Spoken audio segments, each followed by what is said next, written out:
Thank you so much for coming. Dalhousie, Sarah Thompson. My name is Sarah Thompson. I work for Halifax Regional Municipality on the climate team, and we're very happy to welcome you here today in Kjipuktuk, the unceded ancestral territory of the Mi'kmaq people. We're very honored and privileged, both Halifax Regional Municipality and Dalhousie University, to be treaty people working in Mi'kmaqi. And we're very excited to have you here for the final of 4 what we feel have been very rich lectures in this Dalhousie lecture series around climate. Just a kind of a reminder that the first session was really looking at how we engage climate with Renewables, and really understanding how we bring a Mi'kmaq lens to our climate work. That we had a second session looking at the human element of climate change and how we work with ourselves as climate practitioners and how we communicate with all of the other humans in Nova Scotia that we need to engage in climate. And then the last session was on climate and the built environment and really looking at some of the leading edge practices that are happening around decarbonizing the building sector and making the building sector more resilient. And I'll kind of leave it to some of my colleagues to talk about today, but I would like to pass it over to Michiko Takashima from Dalhousie to welcome you. Good morning, everyone. Welcome to the 4th and last session of our engagement series, Enabling Change, Designing the Path Towards Climate Action. My name is Mikiko Terashima. I'm an associate professor at the School of Planning, and today I'm just representing the Faculty of Architecture and Planning. We are delighted that you could join us today to learn more about the need for adaptable and dynamic decision-making and how to support formal and informal climate government actions. We would like to thank our amazing partners, HalifACT and the Clean Foundation, for their continuous support as well. I should mention that the washrooms are located just outside of the hall, right, of this area. The accessible ramp is on the other side, at the end of this hall, if you need it. Well, that's all I have to say. So I'll now hand the stage over to Shannon Medema, the Director of Environment and Climate Change at the Halifax Regional Municipality. Thank you for that. Good morning, everybody.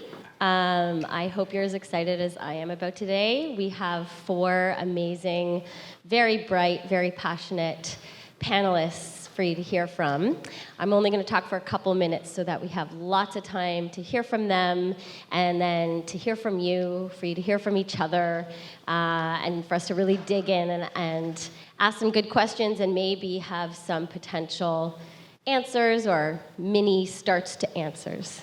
And I don't know, we all probably have different things that come to mind when we think about transformational change or what it's going to take to actually get us to net zero, to a resilient, safe community, when we're thinking about the climate crisis, especially when we layer it in with all of the other competing very serious crises that we're facing. I don't know if you've been hearing in the news about COP15 in Montreal on biodiversity. That is a massively important COP. They're not at an agreement yet.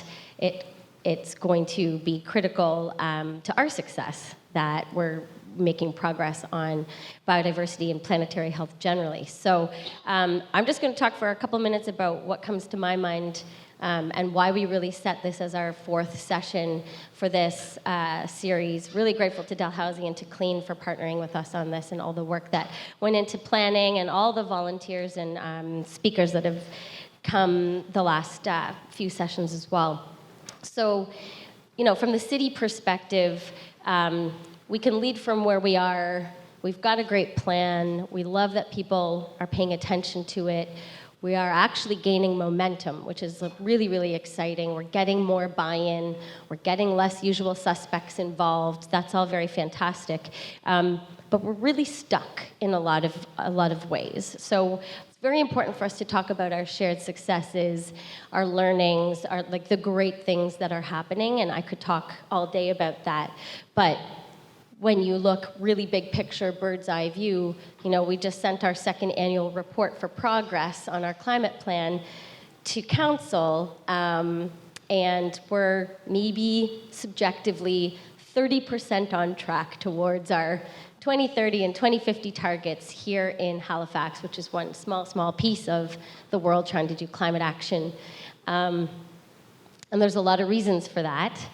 And the definition of transformational change from an organizational perspective is that you're doing things that fundamentally reshape your organization. So it's the culture, it's the way you do business, it's all of it. And that's a very difficult thing. I think part of it is human nature to resist change. And we talked a little bit about that in one of our earlier sessions, the second session on the human element of climate change. We have a natural tendency to resist change, to fear change. And that has probably a lot to do with why we are where we are today when it comes to the climate crisis. Another big piece is power, like power and ego. And as a city, we have some power. We have some carrots and sticks that we can use, and we love to partner, and we love to do exciting things, and we love to help our community. We're the closest to community, but we don't hold a lot of power when it comes to legislative change, new policy, major rebates, rethinking our entire energy system or transportation system. So we really need those people in power to play with us.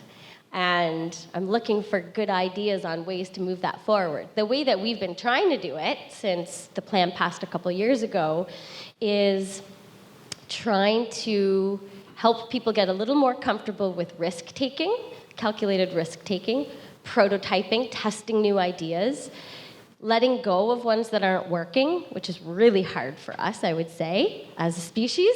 Really hard to let go of our babies. And going where there's energy, going where there's potential for movement and impact in this kind of collective impact approach.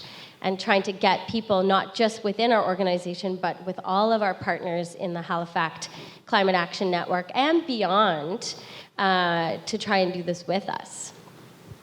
Sarah and I were just in Egypt. We went to COP, and it was the first time we'd ever gone to COP, maybe the last time we'll ever go to COP. Super grateful for the experience. We've made a really exciting 4-minute video that we're going to share with you really soon, because we really want to share back on our reflections, our learnings. We did as much as we could to be impactful in the week that we were there, and I'm really, strategically, it was fantastic to have the Canadian Pavilion.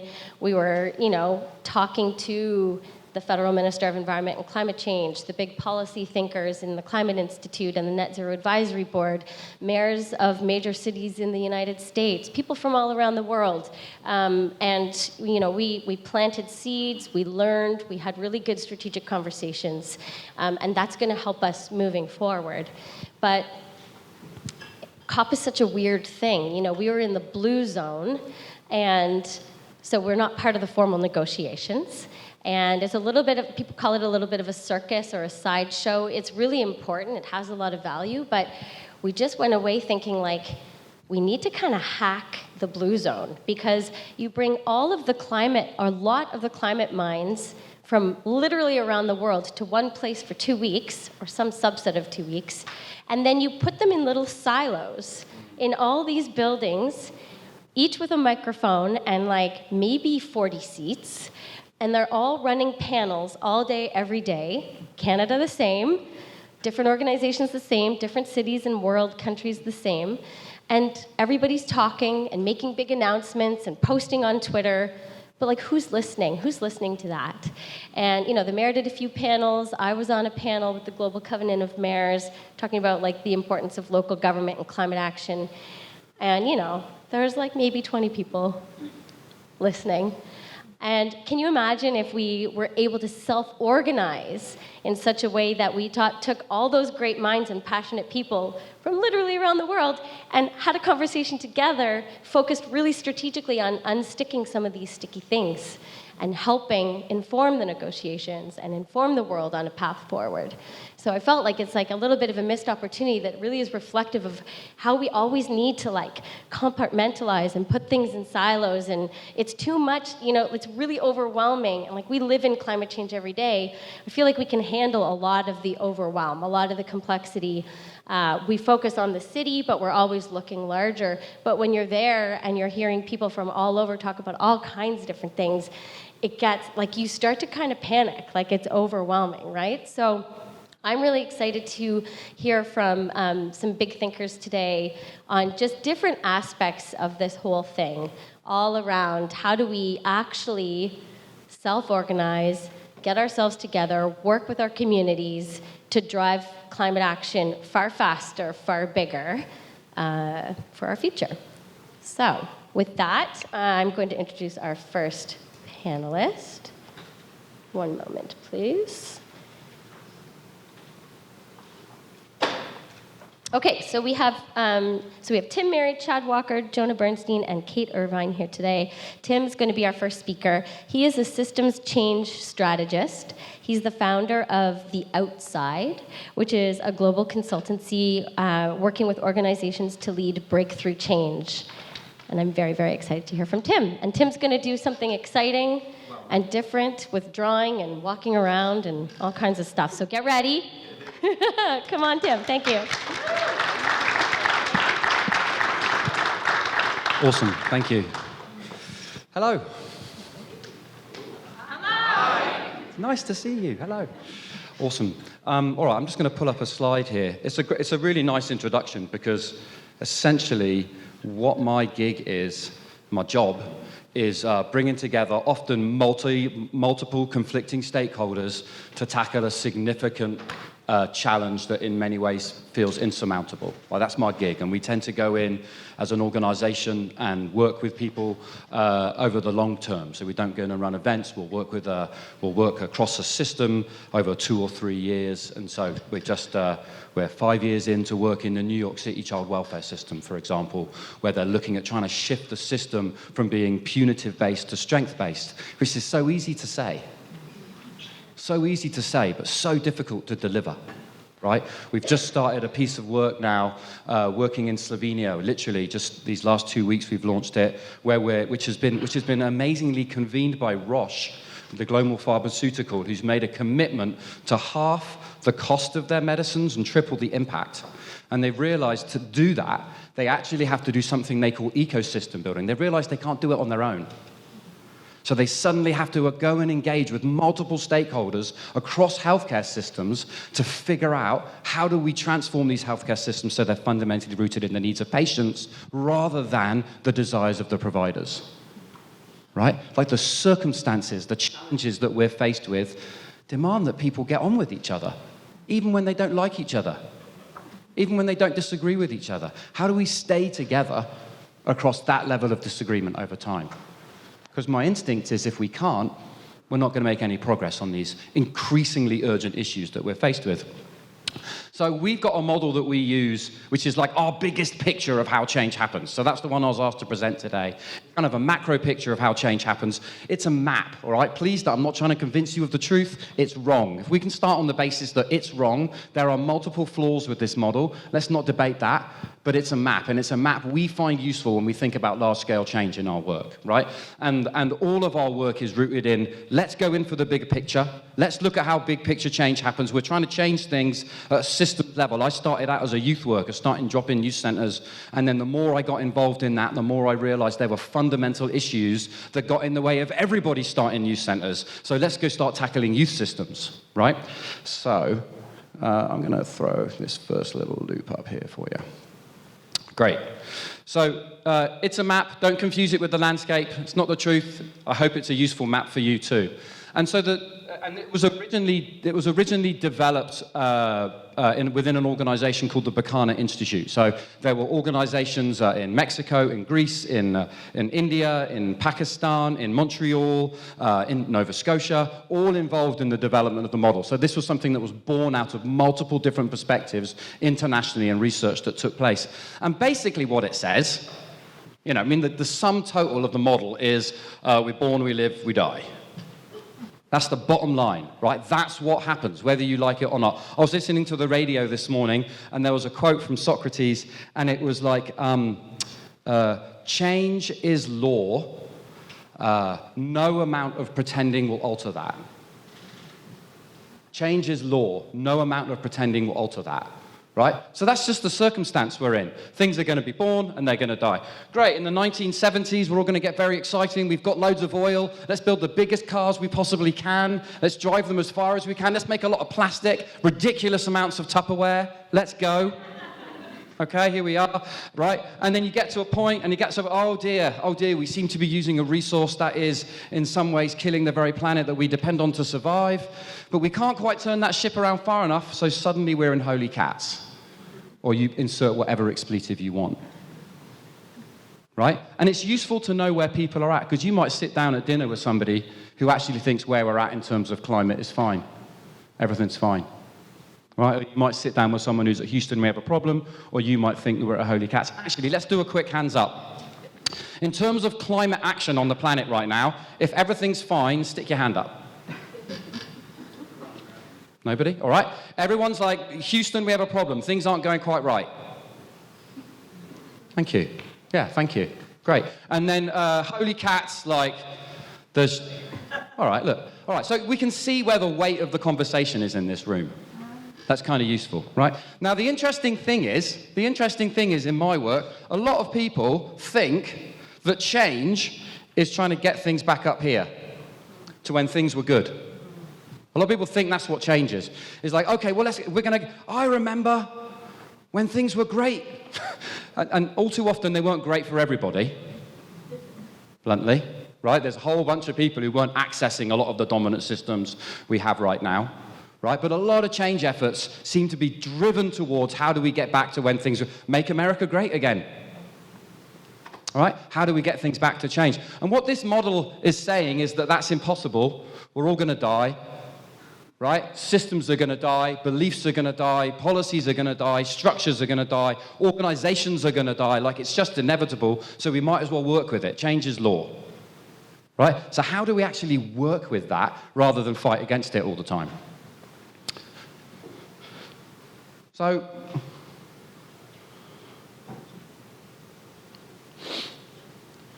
what came out of the research is that there seems to be at the peak up here, people start, I think it was back in the 1970s that we started seeing the first photovoltaic cells.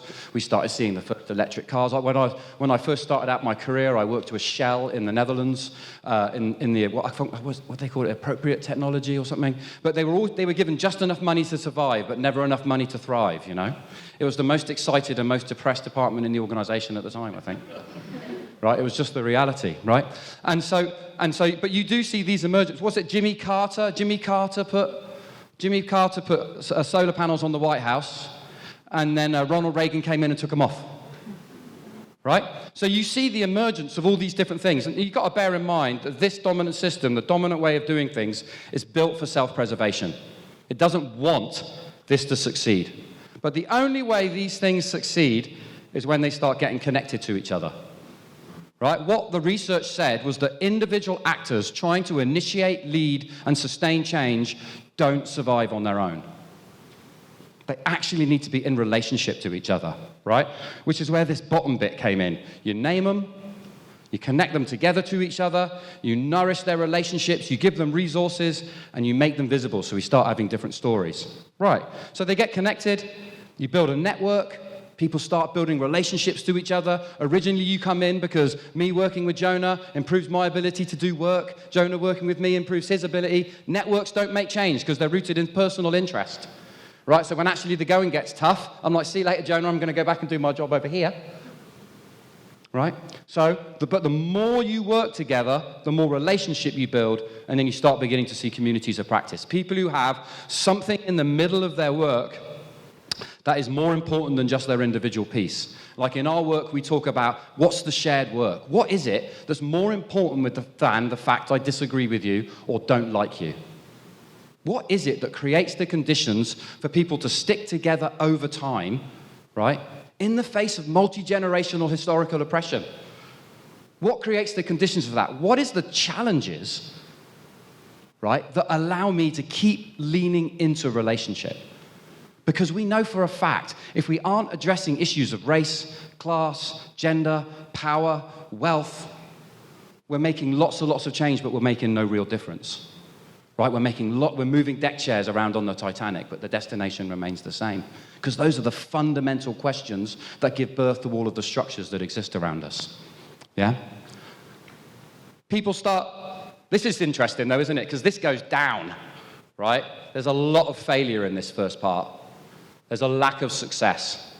There's a real lack of success, right? But it's actually through the lack of success and the learning that people build relationships, and then they come up the other side and you begin to see a system of influence. People who can change and influence the system around them, right? I mean, even financially, you know, if you think about the growth of green technology at the moment, it's remarkable. It's remarkable. Mahone Bay's just where I live in Mahone Bay, they're just putting in a solar garden.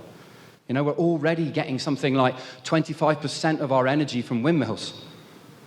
Like it's happening. I think we're going to be at 60% of our energy coming from sustainable sources, right? It wasn't like that in the 70s in Mahone Bay, I don't think. Right, so there's a real system of influence here. But I want to point out a couple of things. One is that that's a leap. There's a reason there's a gap there. There's a reason there's a gap there. It's not like a lovely, sweet S-curve. There's actually a fundamental change in beliefs that has to take place, a fundamental change in practice. You can't incrementally improve what you're doing to build something new. Incrementally improving what you're doing is making this more bearable, which is great. We need that. For example, if we all know that the NHS in England, right, isn't actually working very well, isn't serving the diverse population that we're in, but we don't have any kind of viable alternative. So we need to keep the doors open, right? We need to keep the doors open on the NHS. So we need people who do that for us. We need people who keep the doors open on the current dominant systems, even though we know they don't work. We need people who are hospicing. They're helping things die with dignity. Like when a tree falls in the woods, all the other trees aren't like, ha, die, you suck. You know? It kind of rots into the ground, other things can grow. We actually need people who are doing that within the current dominant systems that we know aren't working. Right? Because what happens inevitably is that as this system dies, whatever is left over here is going to pour into whatever is being created. It's going to happen, right? And the more toxic it is, the more toxicity will transfer over to whatever you're seeing in the new. So there becomes a big question of these people who are in dominant systems, keeping doors open every day, making them incrementally more accessible because they just need to be, but they're also detoxifying it. They're trying to make it as kind a functional place as possible. Right? Other roles that we've got here. We've talked about these trailblazers up here.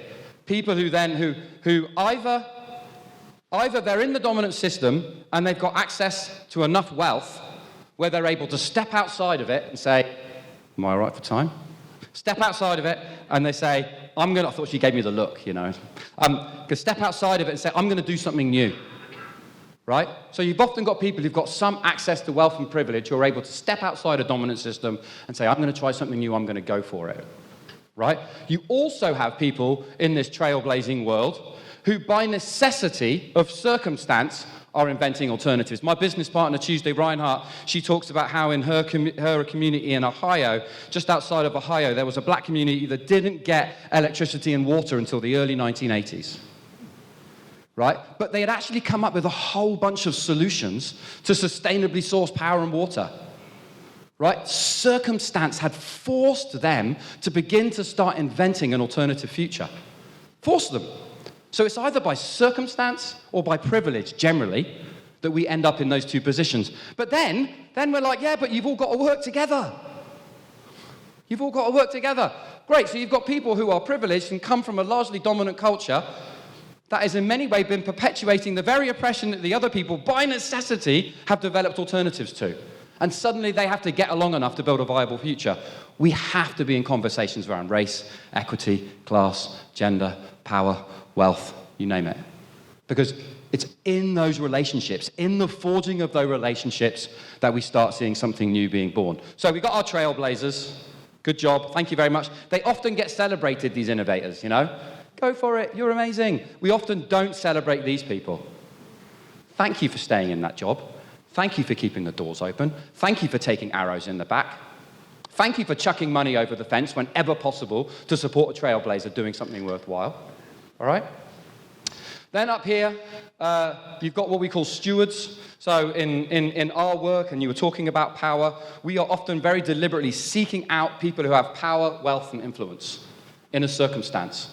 Because we know that if we don't do that, all too often the boot comes down later on in the game. So it's about creating, you have to engage with power deliberately and strategically to create conditions for the work to sustain itself. Many years ago, me and my friend Phil Cass got a call from 13 women in Nova Scotia, and they called themselves the Peas in the Pod. And they were working on the south shore of Nova Scotia around public health transformation. They were so dissatisfied with public health in their region, they called us up and they said, we want to do major change. And Phil, who was a CEO in healthcare in the US at the time, he said, yeah, but do you have your CEO's support? And they're like, no, we're not even going to bother asking because we know the answer's no. And so Phil and I, trying to be very responsible, were like, we're not sure you should do this, you know? And then after us coaching them for about 10 minutes to not do it, this woman, incredible woman, Carol McKinnon, got very irritated and said, we're going to do this anyway. Are you going to help us or not? Right? And then we went ahead, we did a whole series, Sarah was involved, whole series of pieces of work that then led to a piece of provincial transformation around public health, where public health really moved from frontline delivery of needles, right, to working upstream. Sarah was the lead on that project, right? And so you can see sometimes it's worth the risk.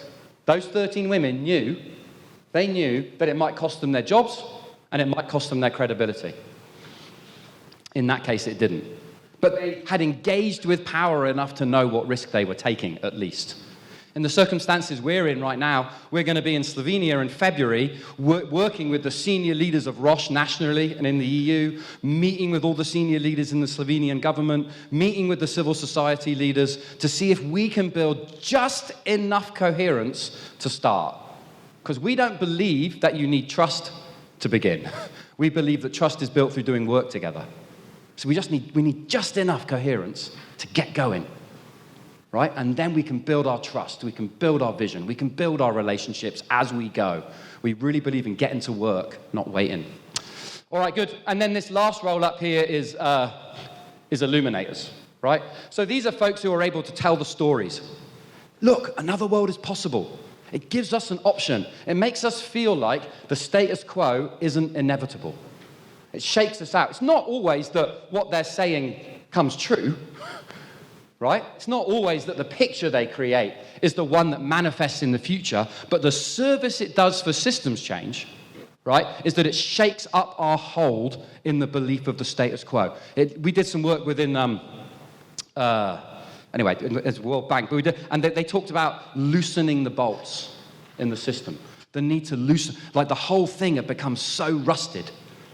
You know, that they actually just need to loosen the bolts across this whole thing. And that's a lot of what illuminators do. They loosen our bolts. They give us the scenarios of the future that you're like, no way, that's possible. But then the other thing they do, which is really exciting, I think, is I feel like often these people are kind of consulting future generations for us too.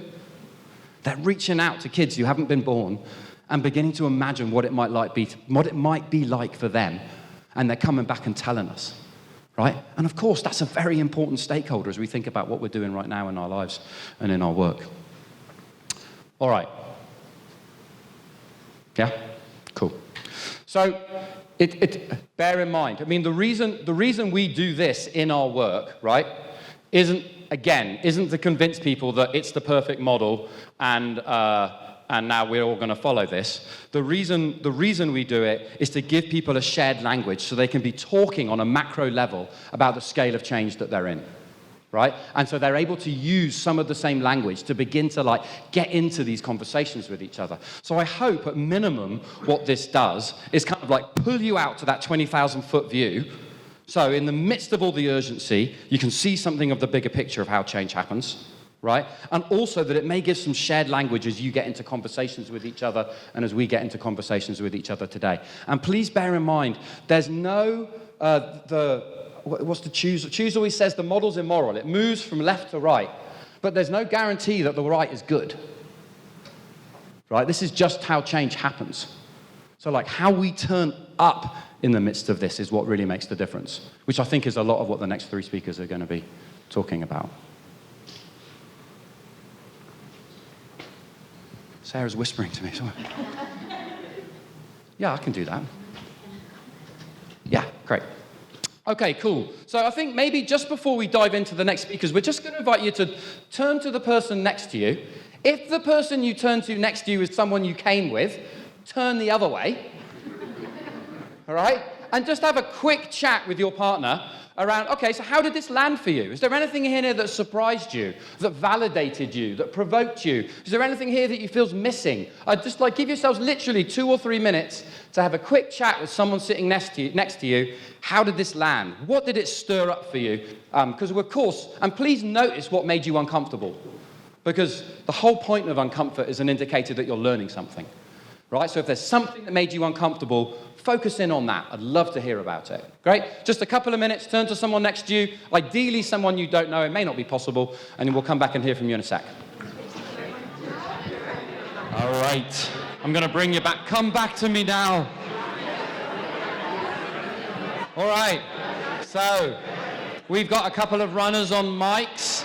What I'd love to do, we're not going to dwell too long here. But it'd be lovely just to hear a couple of comments. And 1, to kind of hear where you're at. 1, 2, to be kind of fuel for our conversation. And 3, to help me think about how I close. So, stick your hand up. But please, not huge Shakespearean monologues. Just like a glimpse, a window into the conversation you were just having, the headline rather than the whole article kind of thing. Great, hand up. We'd love to hear a few voices from in the audience. Go. There's no plan B. We're going to wait until someone puts their hands up. Good, one at the back there. I was just wondering... Just, if you don't mind waiting for the mic, because we are recording. It just helps. Thank you so much. Okay. I was just wondering, change for me, I assume, is kind of slow. So how do we speed up this change in a situation where climate change is really prominent and we need to do something about it right away? Yeah, I mean, this model was built in the hope, the language that we used was that it would amplify and accelerate a system-level change, right? So the idea is by seeing it, we can be more deliberate about it. Right? We can actually begin to start thinking about the different roles people play and how we accelerate the emergence of that bottom loop. We know we need to connect people. We know we need to nourish them, right? So actually it begins to inform your strategy. And we also know that the trailblazer, steward, illuminator, and hospicer, the more fragmented those roles are, the more suffering there is through a change process. Right? The more connected they are, the more we reduce suffering. So the more trailblazers are complaining about hospicers, or hospicers are complaining about their senior leaders, actually the less effective we all become. Right? So the quality of relationship that you see kind of in this model up here directly impacts the quality of the results you can achieve. And all too often we're rushing to the finish line without thinking about the quality of relationship we need to build.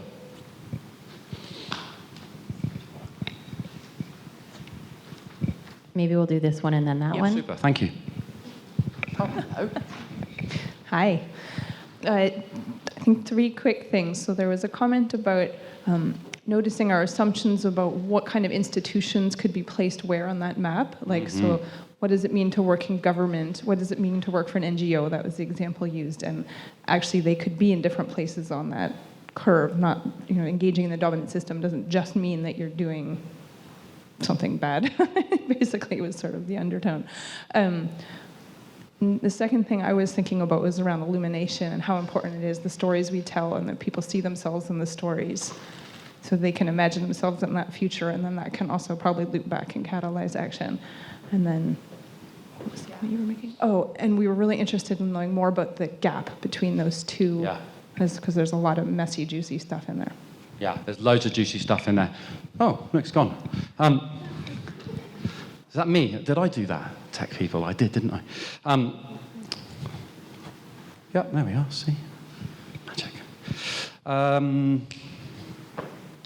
Yes, to the stories we tell, people being able to see themselves in it. Oh yeah, that point about kind of who belongs where. The jargon in my world is that this is a fractal. It can apply to my personal beliefs, right? It can apply to my family constellation. It can apply to my soccer team. It can apply to my faith group. It can apply to my department, my office, my organization, my government, my region. Like it is the reason we find this model helpful is that it goes at all of those levels. But I actually think it's most provocative when we think on the level of belief. Like, what are the beliefs I hold that are actually perpetuating or clinging onto the way things are, rather than the beliefs I'm seeking to build that create the opportunity for something new? And that fundamental shift in beliefs, we do a lot of work on the beliefs, so that kind of in that gap, we do a lot of work when we're working with clients around what are the beliefs we need to shift there, because we know they give birth to the structures that come out the other side. Maybe this will be the last one. Great. It really jumped out to me about, in this model, about the decades of movement towards change that happened before the trailblazers in terms of proposing solutions really find effective pathway or opportunity. Yeah. And then when you get to the trailblazers are like engaged on that whole curve, and when it really becomes effective is when the system of influence is in place, such as, the Paris Accord and legislated targets and great work that the city is doing and things like that. That really jumped out at me about, how much work went into making that possible. Right, and also think about the way we evaluate. I'm going to finish there, but think about the way we evaluate that, right? That the evaluation up here in a dominant system is going to be a lot about scale of impact, number of people, wealth generated. It's going to be all those things that come out of something that's flying, that's found its feet, Whereas the evaluation here has to be about how much are we learning? Right? Can we capture not just about on what we're achieving, but on how we're working together? Because the more we learn, the more we amplify and accelerate our ability to generate an alternative. But all too often, we're taking the evaluation measures for a dominant system and applying them to fundamentally new approaches, and it kills them. Right? Which is a key role of the steward here, right? Protect, support, create the conditions for these initiatives to happen and be able to fail and learn so that we can begin to start generating viable alternatives. Anyway, that's me. Thank you very much for your time and focus.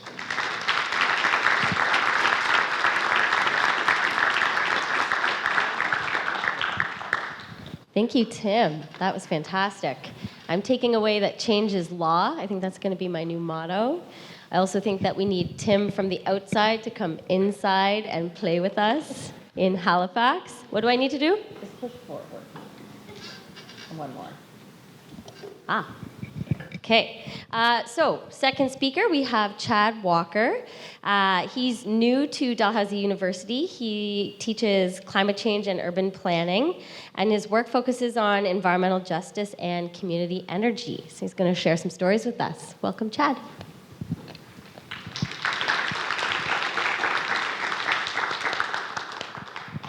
Okay, well, thank you, Shannon, Megan, and Sarah, and everyone for coming out today, first of all. Really honored to be a part of such a great day. So I'm an environmental social scientist here at Dalhousie, and really my interests, professionally and research in particular, really are around how we can imagine and analyze a sustainable energy future, both in terms of issues like justice and equity, as well as kind of political longevity over the longer term. And I think these two ideas are closely related. And I'm kind of really interested, and to the topic of today's talk, how we not only transform energy, but how we transform how we develop energy. And in thinking about this talk today, I really thought about, the decade plus now I've been kind of in this world.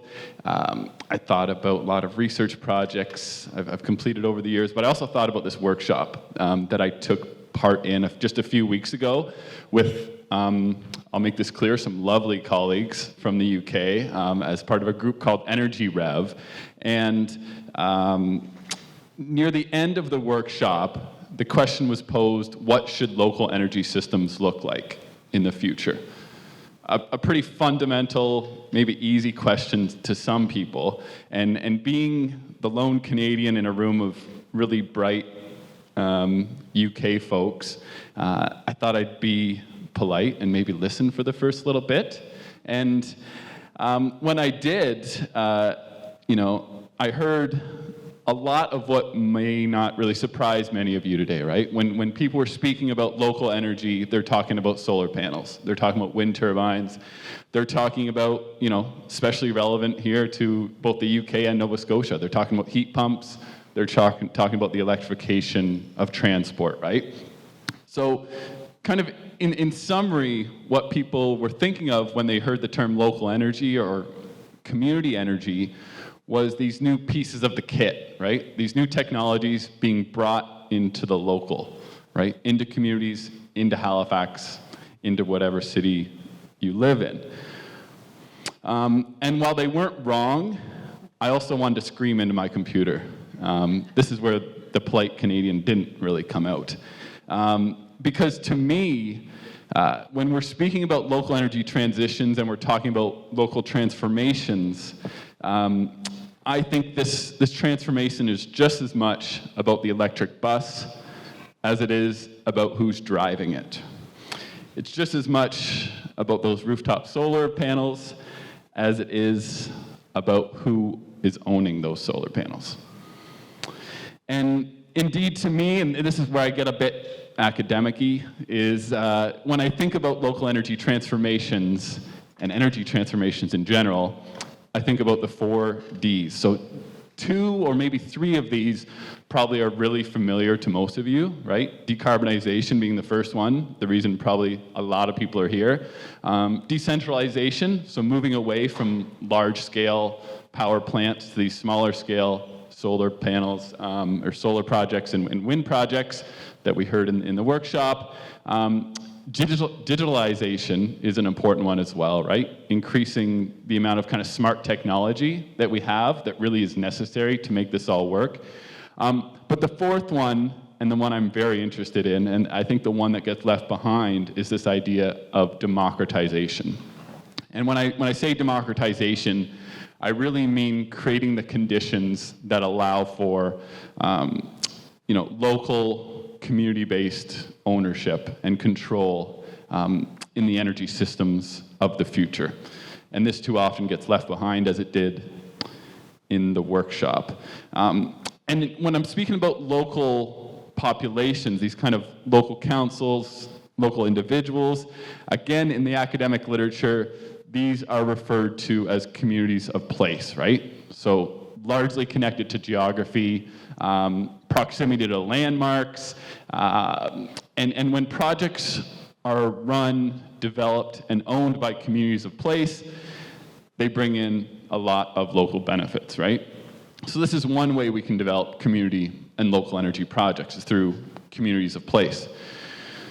But very often, and I would argue too often, it's communities of interest that get involved, and they're the ones owning and benefiting from these kinds of projects, right? And it's their money and their interest that kind of allows them to be in control of these projects. And partly as a result of the fact that many are writing about how communities of interest, through their investment and through their interest, are stealing decision-making power, and they're stealing the local benefits that can come with community energy, that they've been characterized as robbers. So we have cops, communities of place, and we've got robbers.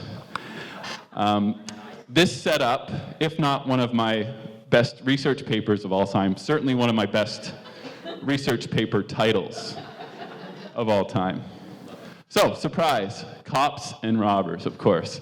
In this paper, we read through 133 research articles published from around the world. And for the first time, to our surprise, no one had ever really traced the benefits that come with community of place versus community of interest-based approaches.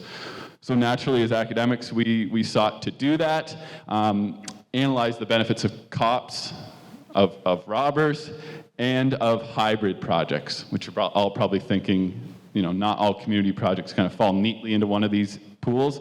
Indeed, there's hybrid projects that engage with kind of both.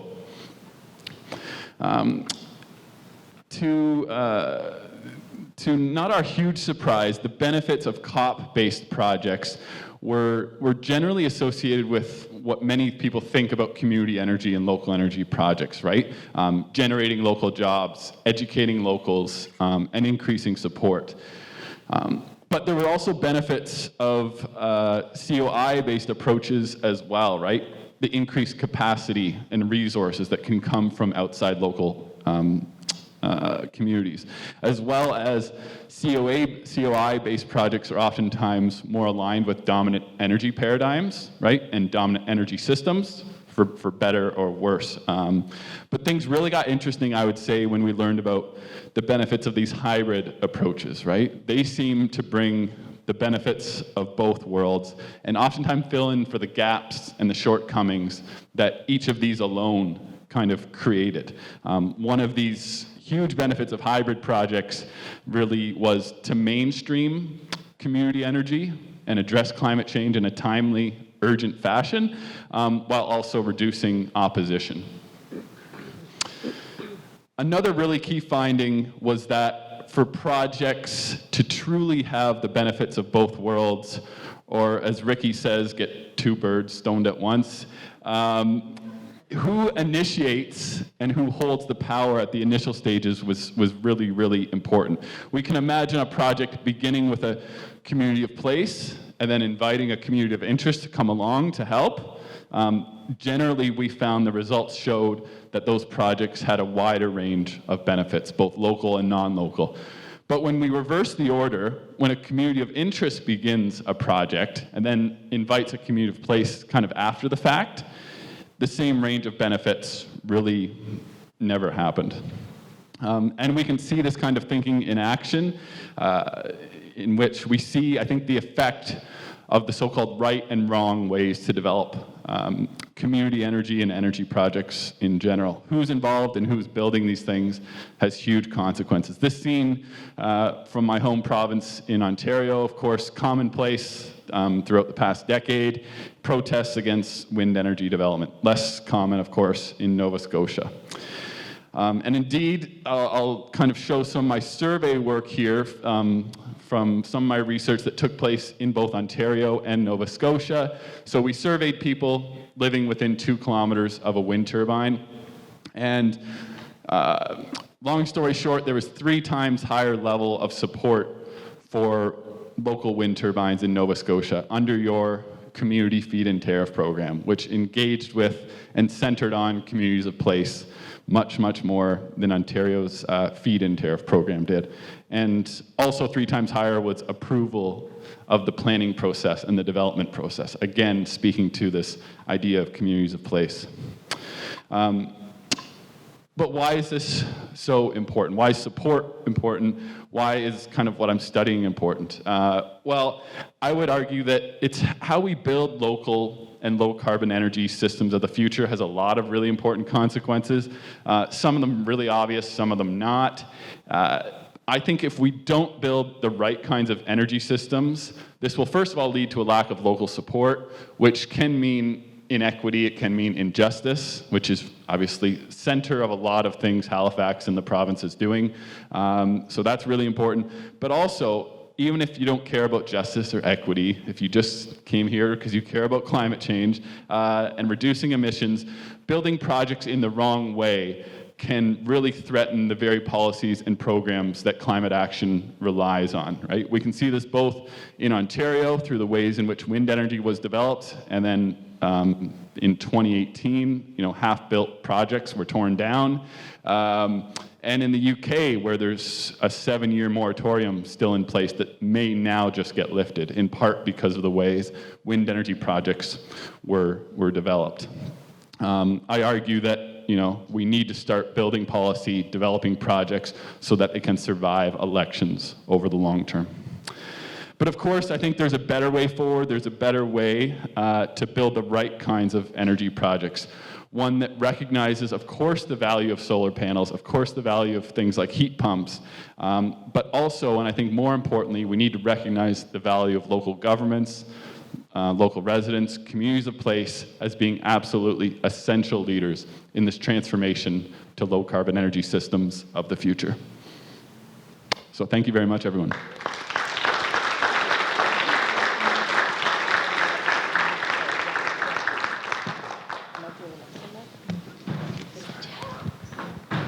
Thank you, Chad.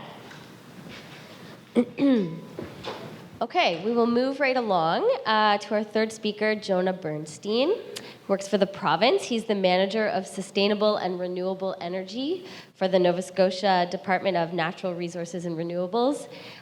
Jonah is a great colleague. Oh yes, I will hit the button. Thank you.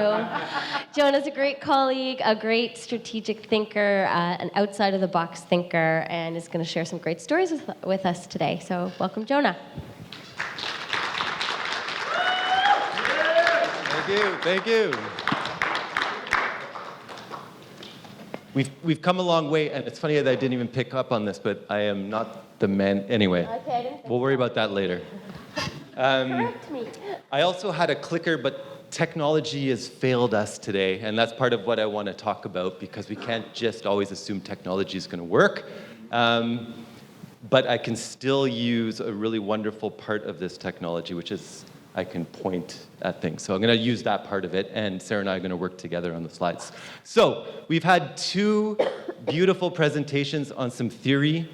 I have 2 young kids, 6 and 4, so my capacity for theory and understanding theory is quite low. So I wanted to jump into some storytelling about what we are doing, and I've titled this one, Deploying Transformational Change. And I'm not going to try and define what transformational means, but I'm going to share some stories about what I think we're doing in this space, and then we can maybe have some discussion about what it means or what it is. So I've got 3 stories. I'm going to look at you because those who know me, I might meander. And so I can reduce the number of stories, or I can just go straight to the punchline, depending on where we need to go. But just let me know how we're doing with time. Why don't we go with story 1? And I think you'll notice as well there's going to be some superheroes or heroes in these stories, and I think that is really, really important. So first one I'm going to talk about is electric bikes. But if you can go to the next slide. The story tends to start here, and I think it's worth starting here, but this is not the story. So electric vehicles, they are coming onto the market. We're getting new models. There was a Rivian, which is a new company producing trucks, spotted somewhere in Nova Scotia at the Tim Hortons, which is amazing that this is already starting to come in. I have a colleague who has, this is the Ioniq 5, and I mentioned I have 2 young kids. We're starting to get a little bigger, and I can't squeeze into the small electric cars of the past, and they're starting to be big enough. But that's not what I'm showing here. What I'm showing here is during Hurricane Fiona, while I was busy, I don't own an electric car, shuffling all of the food in my fridge that was melting and in the freezer to my neighbors that had power during 5 days, running out of gasoline, she was powering her fridge with her Ioniq 5 and those of her neighbors, using 3% of her battery capacity over that 5-day period that the power was out, which is, to me, the beauty of what this technology can do for us. So that is not the story, though. That is not the story. If we can go on to the next slide. And we've got some of our friends from Clean Foundation here, and I stole this slide from them. We partner, we love partnering, and Clean has been running our vehicle incentive program for the province, where we provide incentives on new electric vehicles, used electric vehicles, and e-bikes. And we are so proud of the e-bike part. Now, if you look at this slide, you're seeing how many rebates have been taken up since its inception. And we are well on track. The 550 there is our electric vehicle portion. We are well on track to what we were expecting. What we weren't expecting, though, I wasn't expecting, I don't know if Clean was expecting, 3,450 e-bikes have been, has used the incentive program to date. Huge amount of uptake. And have you been on an e-bike? It's like being on, you become a superhero. You can go up hills without sweating. It is just the most miraculous thing that you can experience, and I recommend you get on one. We have one at our work. If anybody would like to come try one, let me know, and we can get you on one, because they are amazing machines that are going to transform our cities. So if you go to the next slide, because there's more to this story. That's not even the punchline. The punchline is this, and what we have on this side is Jeff Don and Kathleen, who works with us. And so Jeff Don has a battery lab at Dal and is one of the foremost experts in battery development, working on things like the million-mile battery and all of these things that are going to really transform how EVs are used in society. And he's been able to bring some really amazing people into Nova Scotia, Kathleen one of them, and we were able to steal her. I don't know if steal her is the right word, but she works with us now. That's not the story, though. Also, he's brought on some amazing researchers. Ravi, who works with Jeff Don, or worked with Jeff Don, and I like to always kind of put myself right in the middle of these amazing people. So I just kind of inserted myself in the middle, but I am not putting myself in the same place. I just thought it would be fun.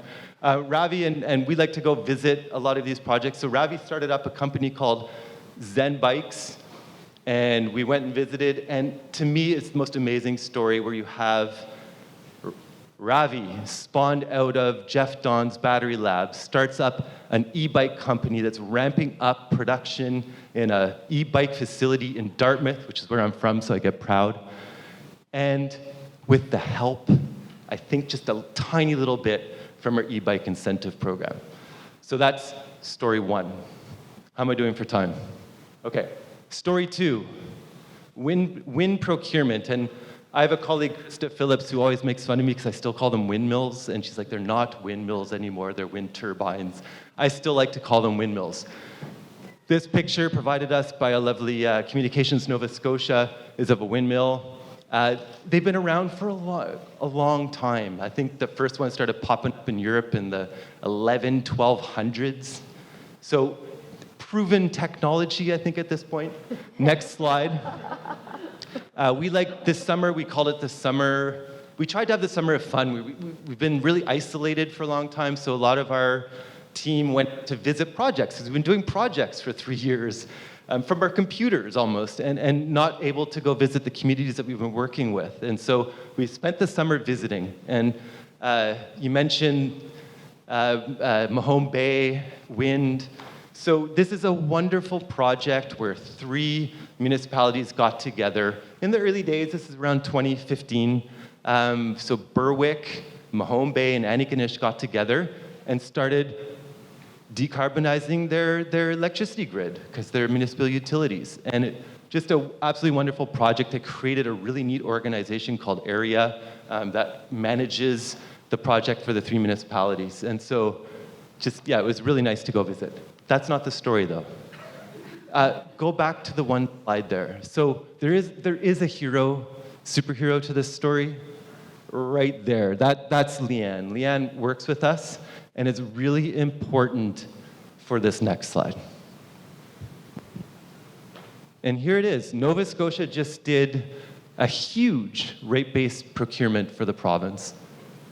372 megawatts, and I know what does a megawatt mean? It's a lot. So 12% of our electricity grid was just procured. saving ratepayers $120 million per year over the life of the project. And then the third most important point, all the projects are majority owned by the Mi'kmaq. Next story. Energy retrofits. And this story starts with what we call low carbon infrastructure. And we work closely with our colleagues at Environment on this kind of stuff, but greenhouse gas emissions in the province, and Jason and team are here, just produced an amazing climate plan, and we are just so excited because we're going to be able to deploy more of these types of things. Electricity, buildings, and transportation. That's where our greenhouse gas emissions come from. We need to reduce emissions from those three sectors. What I want to show you with this story, though, is that it's not just about greenhouse gas emissions. And so, go on to the next slide. One of the first projects that we did under low carbon infrastructure, which is a partnership between us, the federal government, municipalities and communities, businesses, not-for-profits. It's a huge partnership trying to generate projects that reduce greenhouse gas emissions.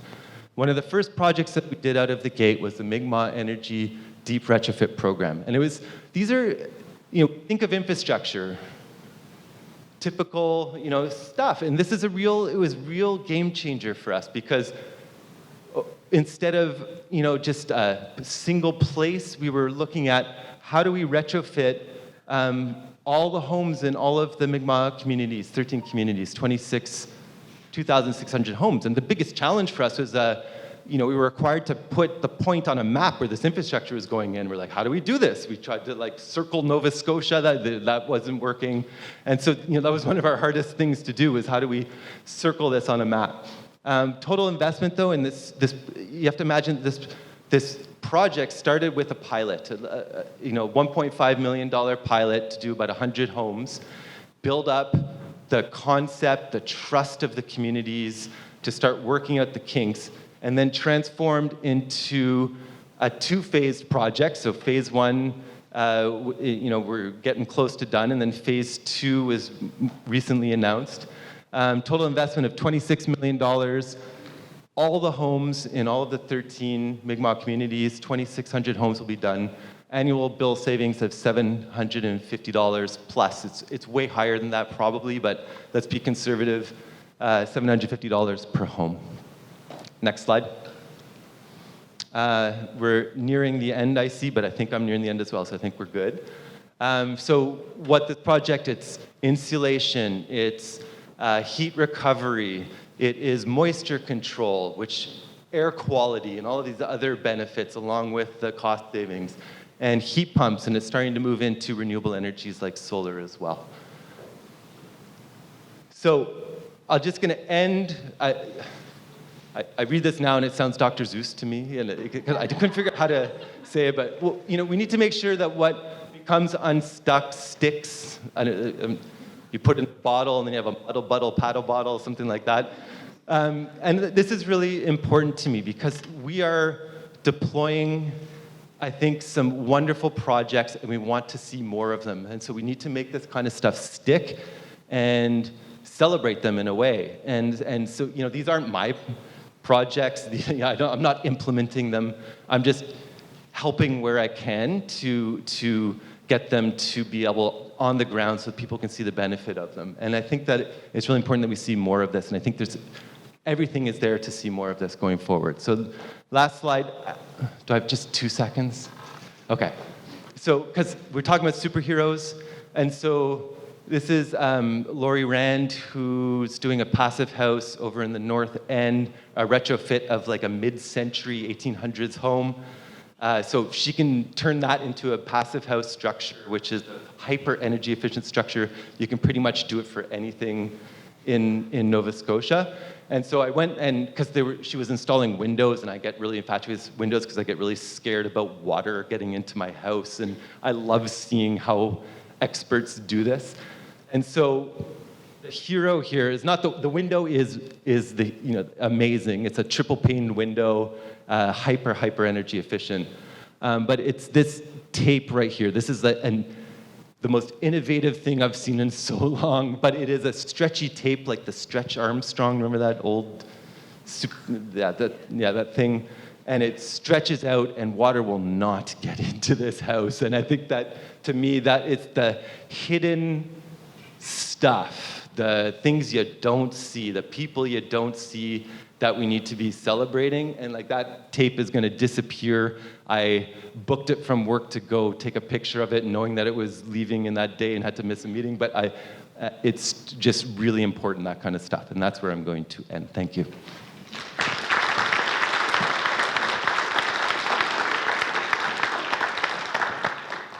Thank you, Jonah.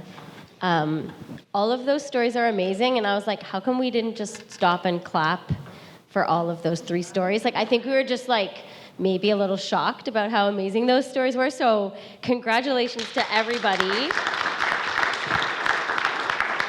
that was involved in those projects, from the province to community to experts. Like, just fantastic. Let's not let any of that unstuck stuff get stuck again, for sure. Love it, love it, love it, Jonah. Sarah, thank you for advancing the slide, since I clearly never remembered to do that. Okay, we have one last speaker here today, and then we'll get into some conversation. So we have Kate Irving, and she is with St. Mary's University. She teaches global development studies and environment. And her research specializes in global environmental governance, the political economy of climate change mitigation and carbon markets, carbon finance, climate justice, and democratic transformation. She's super smart, super interesting, and has lots of good things to share with us. Welcome, Kate. Thank you.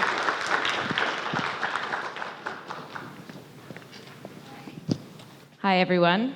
I'm going to try and set myself up here and also try to keep track of time. And I've got some notes. And so, let's see. I'm just going to skip right there. So, I'm following on some great presentations and some great talks. And so, when I was thinking about where to start for this, I thought that maybe I would just quickly, and I know, all of us are quite aware of what's going on and what we're confronted with. But when we're thinking about that question of transformational change, I think sometimes it's helpful to preface it with something concrete and tangible. And I find carbon budgets really useful. So what we have here are some different ways of looking at carbon budgets from data from November 2022, latest science, emissions data. And I think what we want to stick with is the 1.5, because we know how important that particular target is. And what we see there is that to stay below 1.5 degrees Celsius of warming, we basically, within a carbon budget that we're thinking about, we've got about 380 gigatons left to emit. And that's for a 50% chance. So I don't like those odds very much, but it is what it is. And so at our current years of emissions, that's 9.4 years. So that's nothing in the whole scheme of things. And so what that translates into is we've got to lower our emissions 10.7% annually through to 2040 to get to actual zero. And here the authors who wrote this piece are talking about real zero, just because there's a lot going on around the net versus real and all of that stuff.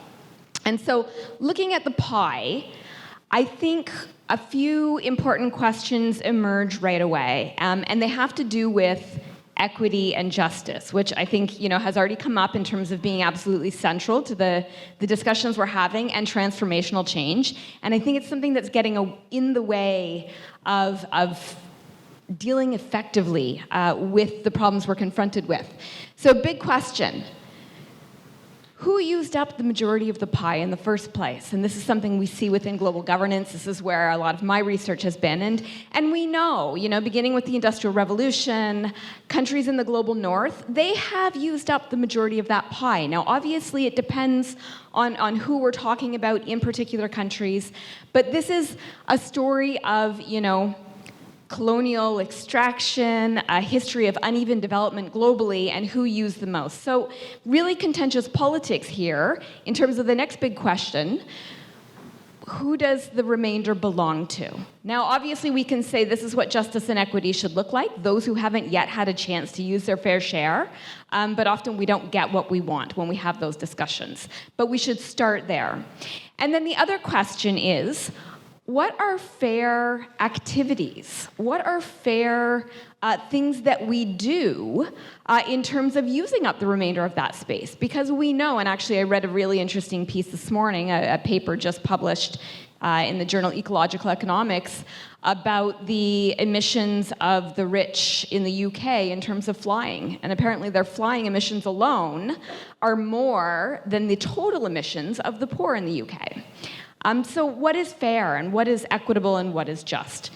So when we preface this, we basically see that not only is it equity and justice, but transformation, it's massive. We have so much work to do, and we have to do it in a really, really short period of time. And again, I can say that, and we know that, in reality, these things take a long time. And I think, Tim's work as well, talking about how complicated that process is, it's going to take a long time. But climate change is about time.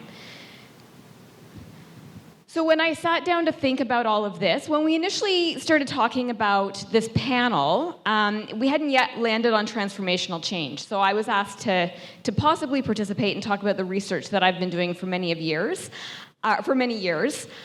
which really has been focused on what blocks transformational change, what's getting in the way of actually changing and doing the things that we need to do. And so that particular research has been focused on examining the political economy of advanced capitalism, the nature of our economic system, its grow or die ethos, the idea that we can have unlimited growth on a very limited planet, and we're seeing that. We're running up into these walls now. We see it with biodiversity right now, too, and the COP that's going on there. All of these limits are being breached. So I really, for many years, I have focused on that big picture, what blocks change. And so there's that system. And then more recently, I've also looked at how that structure of the global economy, the politics and the power relations that come with it, because we get these entrenched interests, these incumbents, who are also very well organized to actually kind of stall that change that we need to see. And they work very hard for incrementalism, or worse, in terms of deterring meaningful change, delaying meaningful change, distractions. So my work on things like carbon offsetting, certain kinds of net zero in terms of, fossil fuel companies plan to reach net zero, but they don't plan to change their business models. We want to ask real questions about what's going on there.